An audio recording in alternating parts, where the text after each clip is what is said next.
All right, I'm gonna do another video. This is October 2017, my vinyl pickups. This is gonna be metal. I'm gonna do the metal one first. So let's just get started. I will create a Spotify playlist for this, and I'll link it below. And yeah, subscribe, watch the, like the video, comment if you want. And yeah, so let's get started. First album, I'm going to go in order of release again, and I'm going to try to go a little bit quicker, make these videos a little bit shorter. The first album that I bought, or at least in year order, is Kiss, Rock and Roll Over. This is the iconic cover that was, I forget the guy's name, Michael Dorette. Yeah, he actually did their another one of their album covers. Put it down below if I can't remember it. And Anthrax as well did their album cover in a likeness of this for their live album. But yeah, this is a really good record from Kiss. This has some songs on it that are that Paul Stanley actually wrote one song on here that he was going to write and give to Rod Stewart, and they recorded it on here, and it sounds exactly like a Rod Stewart song. It is the song Hard Luck Woman. Yeah, if you get this album and you listen to Hard Luck Woman, I'll probably put that on the playlist because it's pretty amazing.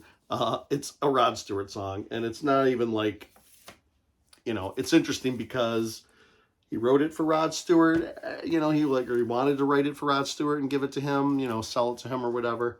But instead, I guess they were convinced to keep the song for themselves, and they made it exactly like a Rod Stewart song. Like they recorded it, and made it sound just like a Rod Stewart song. It doesn't even really sound like a Kiss song. And this came out November 11th, 76, and it's the 5th studio album from Kiss. So this is a good Kiss record. It has a lot of good songs on here. Hard Luck Woman is a really good song. I actually like that song, but I do like Rod Stewart and some of his stuff anyway. Calling Dr. Love is in here. Ladies Room, Baby Driver. It's a pretty good record. It's not their best one, but I think it's still a pretty solid entry. I think it was recorded in a arena too. It wasn't recorded like you normally, like a normal record would in a studio. They kind of recorded it. I don't know if they recorded it live necessarily, but they did record it, I believe, in an arena, and then Peter Criss, I guess, had his drum set up in the bathroom or something. Some crazy recording stuff that you can look up on this record. But this is a record that I bought in October. The next record I bought, January 3rd, 1978. It's the 4th studio album from Angel, and it's White Hot. Angel is it's an interesting band. They're a good band. They're not a great band, but I kind of like these guys. They're really okay, I talked about these guys before in the satin outfits. Now, this is probably the best picture that I got of them.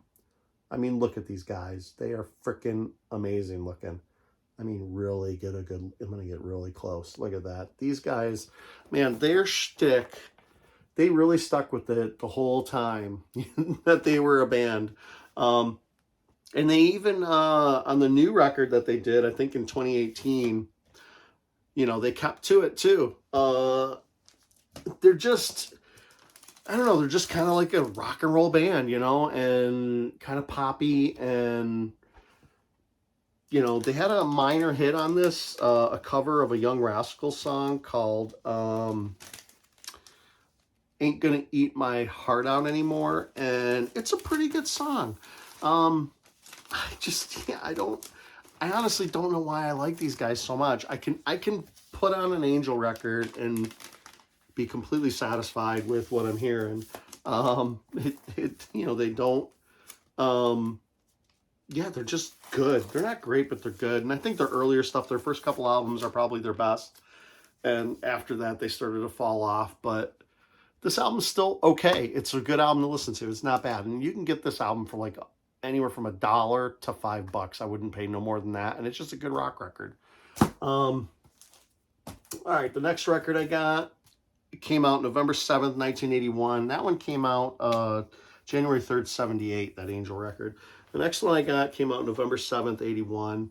It's the second album by Ozzy, second solo record, and it's the last one with Randy Rhoads, and it's Diary of a Madman. Yeah, this is a really good record. Now, Blizzard of Oz probably objectively is the better record, but I've listened to that record so many times that I would probably go to this record. As far as the Randy Rhoads years, I think I'd listen to this record. I'd pull it out more frequently than I would Blizzard of Oz because I've just listened to Blizzard of Oz so many times. And this album I don't have as many listens on it. Side one probably has all the hits, at least 3 hits right in a row. You got Over the Mountain, Flying High Again, and You Can't Kill Rock and Roll. And yeah, produced by Max Norman. He did a lot of really good stuff in the 80s. And this album also has Lee Kerslake on drums, and this was his last album with Ozzy as well. And he was a drummer for Uriah Heep. This is a good record. Ozzy, Diary of a Madman, last one with Randy Rhoads, last one with Lee Kerslake. And it's funny because the guys in the picture here, Rudy Sarzo and Tommy Aldridge, they did not play on this record. They played on subsequent albums, I believe, of Ozzy's, but not on this one. And yeah, they got credit for that. But it's funny because when you look at the like the songs and who wrote them, Kerslake is on here, as well as Randy Rhoads. But yeah, those other guys are not on here for writing songs. Ozzy wrote a lot of lyrics. There's always controversy about Ozzy, whether, how much of the music he actually wrote, especially on these albums when he was, really just drunk all the time, so it's hard to say, a lot of the guys in these bands, Bob Daisley and those guys, they said that they wrote a lot of stuff. Jakey Lee, I'm going to talk about an album that's coming up here. He wrote a lot of stuff on The Ultimate Sin while Ozzy was in rehab. So yeah, it's interesting I'd be curious, like the truth, we may probably never really know how much truth these guys are saying, between Ozzy and the band members, but I tend to believe that a lot of these Ozzy records are really collaborative efforts, and Ozzy probably wrote maybe some melodies and, lots, maybe lyrics mostly. But I really think a lot of the music was taken care of by the band members, especially during these early days when he was just completely out of it. I mean, look at that. He's completely out of it. All right. The next album came out March 11th, 83. It's the third studio album by Quiet Riot. This is Metal Health. This album this album is just, this is a historic record. I mean, as much as people want to give Quiet Riot shit, this was the first heavy metal album to be number 1 on the Billboard 200. This was the peak, or the start of the peak of heavy metal in pop culture, like in the mainstream. And you really got to give Quiet Riot credit for that. You can't deny it, as much as this record, as much as they, they borrowed their hit songs, from Slade, Come On Feel the Noise in particular, is not their song. They didn't even, I read a book recently and they didn't even want to record that song, honestly. They were like, we don't want to do it. But the producer, Pasha, I guess his name, I think that was his name. And he really wanted to, or was it Spencer Proffer? produced for Pasha. Yeah, he really wanted a band. I guess he had heard the song "Come On, Feel the Noise" come on the radio one day, and he's like, "Man, if I could get a band to redo that song, it could be a hit today." He really felt that, and Quiet Riot came up as a band that he might want to work with, and he convinced them to do the song. And the band members from the book, anyway, said, they didn't really want to give their all. They're like, okay, we'll tell this guy that we're going to do the song, but we really don't want to do it. So we're going to do it bad. And then if we do it bad, he'll be like, oh, okay, maybe this wasn't a good idea. But none of the band members, they all went in and recorded their parts, and they all didn't want to be embarrassed by doing it bad, I guess. So they all did their parts really good. So when Michael DuBrow went in to sing, he didn't want to do the song. And, he was like, well, fuck, everybody else just did the song really good. So now I have to sing it really good. So he sang it really good. And the song was a fucking hit. I mean, it was amazing. And they did it again under Condition Critical when they did Mama, We're All Crazy Now. If you like Quiet Riot, you like these songs at all, definitely check out those Slade records. Those Slade records are a much better listen than this album. This album kind of, it's good. It's a really good record, and it's definitely a historical record. And I don't want to take too much away from this record, but those Slade records are amazing. I mean, in my opinion, I prefer those records to this, but I do appreciate this record, what it did to heavy metal in general, but especially, 80s glam metal. It was just straight up from here. Twisted Sister gets signed after this, even though they'd been around a lot longer. But this is actually the third album from Quiet Riot. Not a lot of people maybe not know that, but, they had 2 other records with Randy Rhoads. And Randy Rhoads this album's actually dedicated to Randy Rhoads by the band because he had been lost. He had been killed or died in that plane crash before this came out. So they dedicated this album to him. And yeah, but they had those 2 records that came out in Japan, which were just recently reissued. They're pretty good records. They're kind of rock, kind of glam rock, more glam rock than glam metal. Those couple early albums, but they're still pretty good. I definitely enjoy listening to them. There's some really good songs on there. There's a couple, songs that could have been, and I think their song like Slick Black Cadillac was one of those original songs that was on the original one of the first 2 records. I can't remember which one. But yeah, this record it's historic in a sense for heavy metal. Even though it's, there's obviously harder stuff and, but none of that stuff, none of the, like, no black metal or death metal is ever going to make it on the Billboard 200, at least not the number 1 for sure. But anyway, this kind of paved the way for heavy metal being in pop culture. But anyway, this is a $1 record too. I bought this record for $1 and it's in really good shape. I was getting lucky in the dollar bins I believe I got this at Lunchbox Records. I was buying a bunch of stuff in the dollar bins around this time, and I was really getting lucky finding some good stuff that was still, just needed to be cleaned up. It's probably not the quietest copy, but it's definitely worth more than $1. It's probably VG Plus still. But, maybe they just thought it was too dirty and, maybe it didn't look great. So they just marked it as $1. And mine doesn't have the inner sleeve, but I don't know. I don't think there was an inner sleeve. So, I don't think anyway. All right, next record came out July 25th, 1983. It's the first album from Metallica, Kill 'Em All. Not a whole lot to say about this album. It's great. Cliff Burton was on this record. I think that once Cliff Burton passed, that was pretty much it for Metallica, man. They weren't going to be heavy anymore, at least not this heavy. They weren't going to be thrash metal anymore.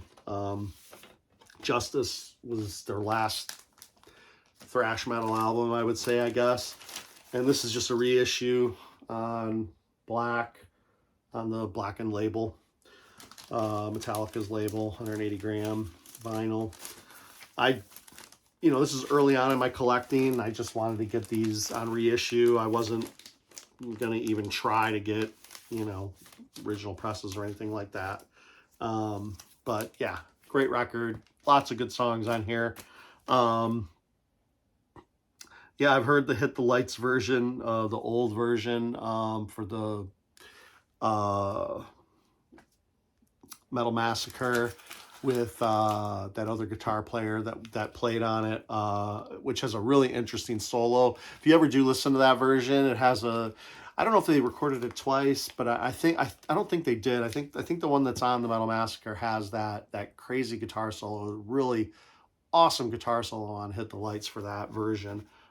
Check that out if you can. But Metallica Kill 'Em All, pick that up. This was a find. I went to a record show.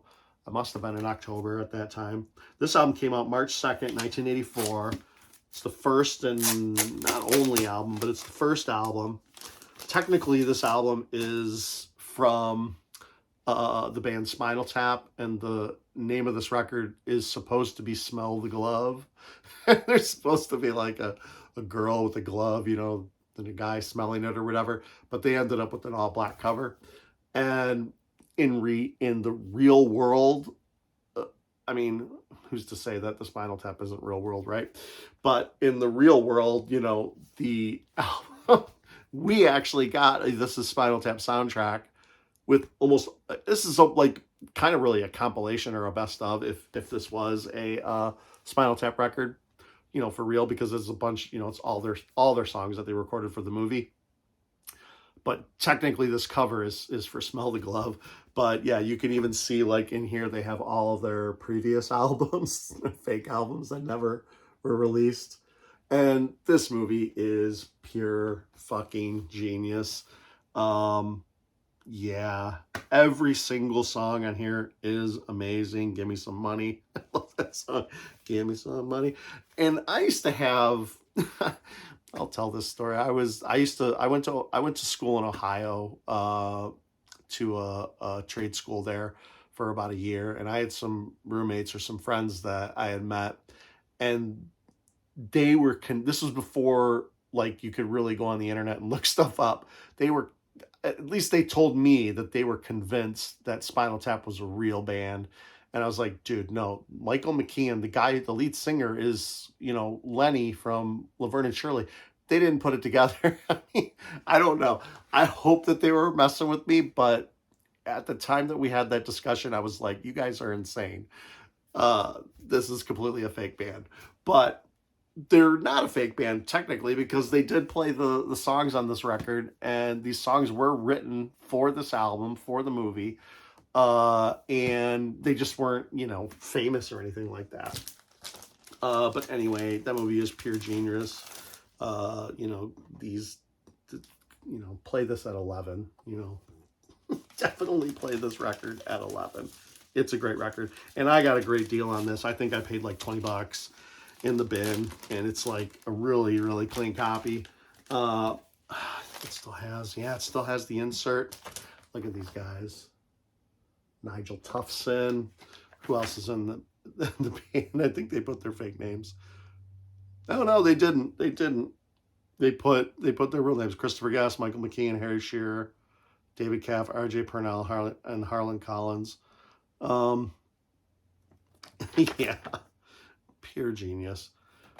I mean, there's so many bands that are in real bands. Even though this is a parody of touring and, what it's like to be in a heavy metal band or a hard rock band, they nailed it, man. Almost every band that has ever gone on tour has talked about, oh man, that part in Spinal Tap where they couldn't find their way to the stage, that happened to us. All that kind of stuff. So anyway, great movie, great album. You can see your reflection in it. Yeah, it's amazing. All right. My favorite soundtrack. This is, I probably would have to say that this probably is my favorite soundtrack that I own. This album came out, well, the album didn't come out, the movie came out July 19th, 1985. And it's Day of the Dead. I fucking love this soundtrack. This soundtrack, if you're looking for 80s synth, synthwave or, retro, synth type soundtrack music, and, you like the first Dawn of the Dead, The Goblin, in my opinion, I like Day of the Dead better as a movie too. I mean, it's more gross. It has more. The special effects are better, and the zombies are just so much better. The story is, it's a cramped story where these guys are stuck, underground at this military base. Um, the main lead, the main protagonist, is a female lead in this movie, which I thought is great. It really gives an interesting perspective. It's also got Bub, which Bub is the best. I fucking love Bub. My wife does not like horror movies very much, but she loves Bub. Loves this movie we can watch. And this was one of the first albums that I looked for. I got it on this I think it's like, I forget what they called it. Like intestine splatter or something like that. Something silly like that. But yeah, this is a great album. It was one of the first albums that I wanted to get as, soundtrack albums. I think Stranger Things had just come out, like it was just kind of hitting me like, dang man, these soundtracks, like I hadn't really watched, I normally never didn't pay too much attention to soundtracks, but I always knew like the themes and stuff of movies, like for like Hellraiser, like all the different thematic songs in different movies. But yeah, I always liked the synth stuff, but I didn't know how much until I really started listening to the soundtracks of these until really vinyl, until I started wanting to buy some soundtracks, and I was like, yeah, I really enjoying the synth stuff, and this is a pretty mellow album, and it's really interesting because there's the thing in here where they talk about the soundtrack. They talk about how it's like, not a lot of people liked the soundtrack when it came out. They thought it was, it wasn't Goblin, and it sounded different. It was, but it really has songs on here. I mean, the songs on here are really good. The theme, the Day of the Dead theme that kind of goes throughout all, the whole album is really cool. I don't know. I can just put this album on and I can listen to the whole thing.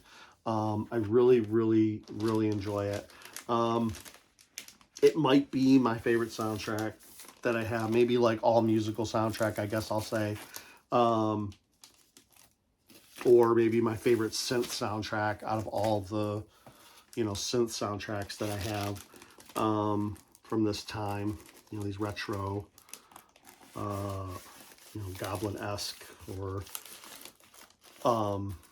inspired by the Italian horror soundtracks of the late 70s and early 80s. Yeah, this album was great. The movie is great. I really like it. I'm glad I have that. All right, next album is February 10th, 86. It's the fourth album from Ozzy. It's Ultimate Sin. This album gets mixed reviews by a lot of people. I think it's okay. One joke is like, what is the ultimate sin? Like, do the lyrics explain it enough? Yeah, I don't know. I'm not sure. But it's a good album. Jakey Lee wrote, like I said, a lot of these songs on here. Shot in the Dark was the song that he didn't write, but that was the main hit. But yeah, Shot in the Dark, Ultimate Sin are both good. Yeah, this album's okay. It's not great. It's probably is on the bottom half for me of the Ozzy stuff. But even Ozzy at his, I guess, worst or not as good, there's still good songs on here. I do like Shot in the Dark as a song. I don't mind having a pop element, in my metal. That doesn't bother me, and I know this might be the most poppy that Ozzy had been. People say he was kind of right into that, maybe Bon Jovi-esque stuff. I don't know. But I think it's a good record. Ultimate Sin.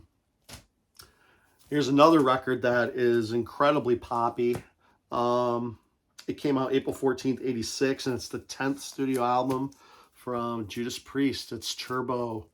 Turbo Lover is like one of the most poppiest songs that Judas Priest probably ever wrote. But it's got a hook, man, and it's really, really good. I like this album a lot. I really have no problems with this record. Turbo Lover, Locked In, Private, the whole first side is great. And Out in the Cold, and then it kind of falls off after those last three songs. Wild Nights, Hot and Crazy Days, Hot for Love, and Reckless. But yeah, the first 6 songs on this album, I mean, I sing along to these songs. I have no problem with this album. I really enjoy it. Kind of wasted here where they just did the. This kind of annoys me. Like, I don't know. It's been bothering me lately. Like, when I open some of these albums and they have like the same art, printed on the inner sleeve, like the exact same thing. That seems like, I mean, I'd rather have a band photo or something here. Anyway, that's just kind of a nitpick. This album does not bother me. It's a great album. Listening to the book for Halford, I don't know. I guess he was mixed on this record, but to me, it's solid, man. It is a solid record.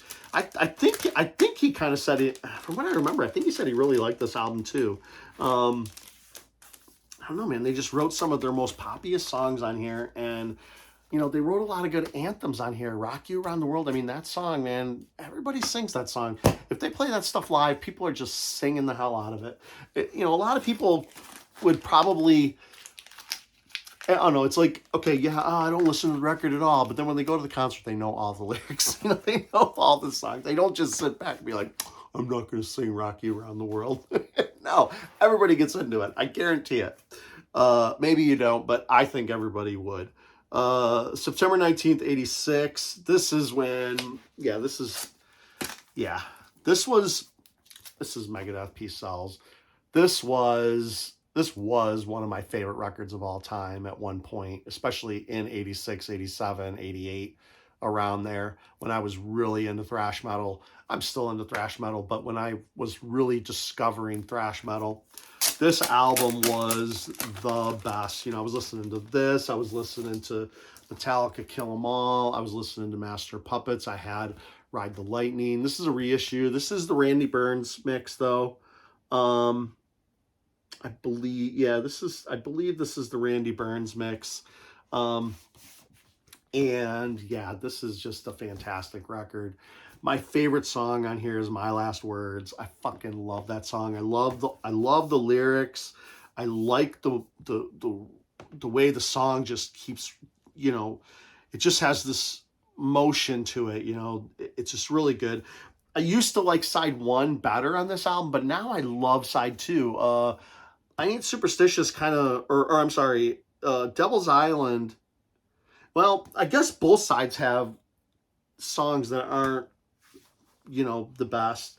Devil's Island is, I guess I Ain't Superstitious is kind of worse because it's kind of a cover and it's just not that great. But Good Morning, Black Friday, Bad Omen, and My Last Words, those 3 songs in a row there are perfect.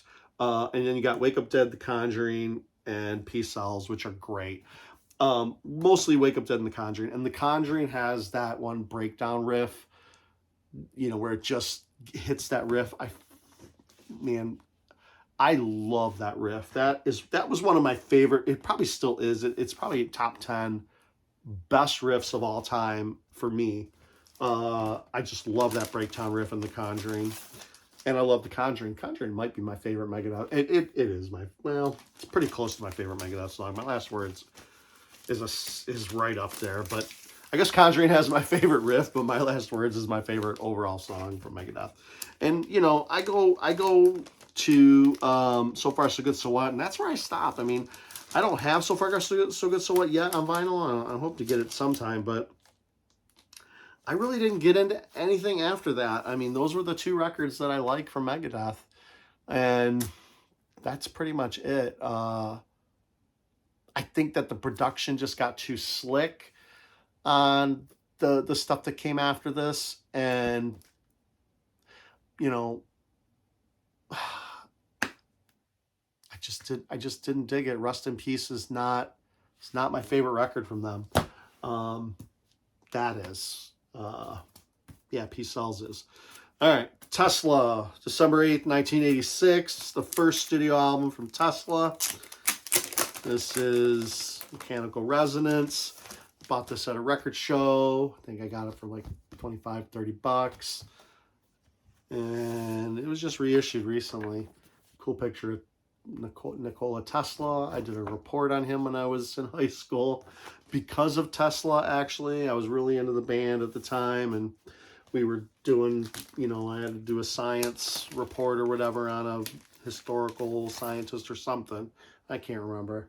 I actually did a report on Nikola Tesla. Learned a little bit about his life and how he lost, and you know, Tesla talks about how he lost out to Marconi on the radio patent and all that stuff, which is interesting. And yeah, Nikola Tesla's interesting. Yeah, there's good movie. What is it? The one with Hugh Jackman and guy who played Batman. I can't remember. Really good movie with Nikola Tesla, where they use him as a character. Anyway, first album by Tesla, great album. Little Susie on here, Modern Day Cowboy, and a bunch of other good songs. Yeah, this is a great record. Another record, April 16th, 1988, 10th studio album from Scorpions. This is Savage Amusement. Got this pretty cheap, probably like 10 or 15 bucks. And this is probably like the least heavy Scorpions album. Yeah, I mean, everything is really toned down on this record. Like, there's a lot of keyboards on here too for a lot of these songs. You know, they really, I don't know, the sound is low. It's kind of laid back. The songs are good. I had this on cassette when I was a kid. You know, I remember when, what was the name of that song? Don't Stop. No, Rhythm of Love. When Rhythm of Love came out on Headbangers Ball, I was listening, you know, I enjoyed that song, you know, so I went out. I actually bought this album on cassette. It was my second. I had Love at First Sting, so I knew I liked the Scorpions already, you know, from when I was even younger. And I don't know, I kind of thought this album was just okay back then too. I remember thinking that it wasn't that great, and I really kind of got sick of the song Rhythm of Love. I was just like, it's not that great. This might be Scorpions' worst record, maybe. You know, I don't really have much of their stuff from, you know, like the 2000s or whatever, or after Winds of Change, you know. So yeah. Anyway, this is just an okay record from Scorpion for Scorpions, especially compared to the previous years. And this is another record that's just okay. I kind of grabbed this. I saw it in the bin for like 20 bucks. I was like, oh shit, I might not ever see this again. And I really haven't. This is Great White, Twice Shy. I don't see this record very often. The only song I really like on here is Miss the Bone. Miss the Bone is a great song. But other than that, this is just a okay blues rock record. You know, it's just okay. I'm not a huge fan of this record. I pull it out every once in a while, and I listened to it recently for this video, but it has the Purple Capitol records, which is labels, which is cool because a lot of the 80s Beatles presses were on the Purple Capitol. You know, that's kind of like a thing. But yeah, this record's just okay. Mr. Bone's probably the best song on here. I know a lot of people do like this record. I was reading reviews, you know, and people were just like, oh, I love this album. I love it. I love it. I love it. It sounds great. You know, I prefer Once Bitten. Yeah, Once Bitten to me is a far better record than Twice Shy. All right, we're going to get into just a few more records. Get some death metal in here. This is May 91. This is the second studio album from Morbid Angel. This is Blessed Are the Sick. This album is fantastic. It's not as good as Altars, but it's still incredibly solid. It has that amazing artwork from that painting. The real satanic images here in this band. I mean, they look scary as shit. I saw these guys live on this tour, I believe. Unleashed opened, and Pestilence was supposed to open, but I guess Patrick O'Malley's voice was gone. And that was when Martin Van Drunen wasn't in the band anymore. It was on Testimony of Ancients tour. This is a great album. Blessed Are the Sick. Great songs on here. Great death metal record. Probably their second best. You know, I mean, their first one was Altars. This is probably their second best. Yeah, really good record. Maybe a 4 out of 5. If Altars is a 5 out of 5, Blessed will be at least a 4 out of 5, maybe 4.5 out of 5. Really good album, really good death metal record. This one's interesting. I got this off of eBay, and something came out April 22nd, 2012. 6th studio album from Sabaton. And this is Carolus Rex. I think that's how you say it. This is actually the Swedish version of this album. And on Discogs, this thing is sold for quite a bit. I'm actually trying to sell this because I don't listen to it very much. And Sabaton is kind of one note for me. All their albums sound the same to me. And Heroes is my favorite album from them. And that's probably the only one that I listen to over and over. I have a couple. I have this album, and I have another one that I haven't listened to yet. War to End All Wars or something like that. I can't remember. It was kind of like the secondary after that World War I album. They came out with like I guess the extra songs that they didn't, you know, that didn't make it to the album, but they released them anyway on another album. Anyway. This is Carolus Rex, the Swedish version. I'm actually trying to sell this on Discogs right now if you're interested. Anybody wants it. I'm selling it for a lot, but I do have an offer on there, so people can offer whatever they want. And, you know, if I get a good enough offer, I might take it. But, yeah, I got this on eBay pretty cheap. But, yeah, it's kind of gone up in price. I think, I don't know, I guess, you know, the Swedish version, there might just not be as many pressed. All right. March 24th, 2017, the 4th studio album from Steel Panther, Lower the Bar.